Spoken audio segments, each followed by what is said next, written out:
Project of the day, we are moving this maple. It's about 3-footer, 3.9-footer. Looking good. Let's get the full view. That's the puppy we're gonna move right there. All right, that's the first one, and we're gonna transplant it behind us. This is the second one. We'll take some measurements.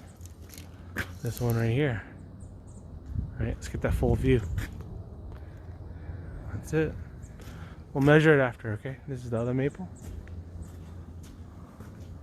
And this is the other maple.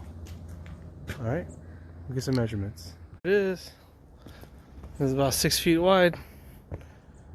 Width of the trunk is about 3 inches. This is about 5 inches wide, but nearly 15 inches wide. The canopy, and then the trunk is about 6 or 7 inches.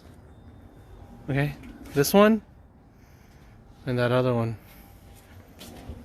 which is here.